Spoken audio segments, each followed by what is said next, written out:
బులెటిన్లో మరో breaking news చూస్తున్నాం. తెలంగాణలో మంత్రివర్గ విస్తరణపై మంత్రి ఉత్తమ్ కుమార్ రెడ్డి ఆసక్తికర వ్యాఖ్యలు చేశారు. కేబినెట్ విస్తరణ గురించి మీడియా ఆయన్ను ప్రశ్నించగా మంత్రివర్గ విస్తరణపై తనకు ఎలాంటి సమాచారం లేదని ఆయన తెలిపారు. ఈ అంశంపై తాను ఇప్పుడేమీ మాట్లాడబోనని పేర్కొన్నారు. మరోవైపు వచ్చే నెల 3వ తేదీన కొత్త మంత్రులు ప్రమాణ స్వీకారం చేస్తారని వార్తలు వస్తున్నాయి. మంత్రివర్గ విస్తరణలో నలుగురికి అవకాశం ఉంటుందని సమాచారం. ఉమ్మడి నిజామాబాద్ జిల్లా నుంచి సుదర్శన్ రెడ్డి, నల్గొండ జిల్లా నుంచి కోమటిరెడ్డి రాజగోపాల్ రెడ్డి, మహబూబ్ నగర్ జిల్లా నుంచి వాకిటి శ్రీహరి, ఇక ఆదిలాబాద్ నుంచి గడ్డం వివేక్ కు అవకాశం ఇవ్వాలని కాంగ్రెస్ అధిష్టానం భావిస్తున్నట్లుగా సమాచారం.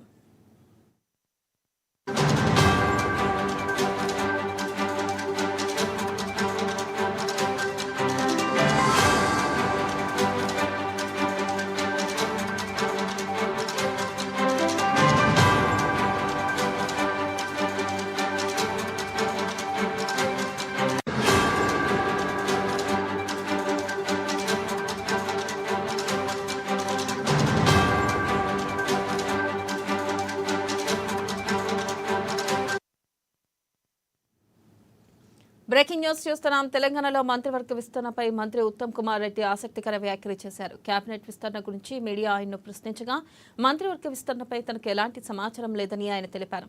ఈ అంశంపై తాను ఇప్పుడేమీ మాట్లాడబోనని పేర్కొన్నారు. మరోవైపు వచ్చే నెల 3వ తేదీన కొత్త మంత్రులు ప్రమాణ స్వీకారం చేస్తారని వార్తలు వస్తున్నాయి. మంత్రివర్గ విస్తరణలో నలుగురికి అవకాశం ఉంటుందని సమాచారం.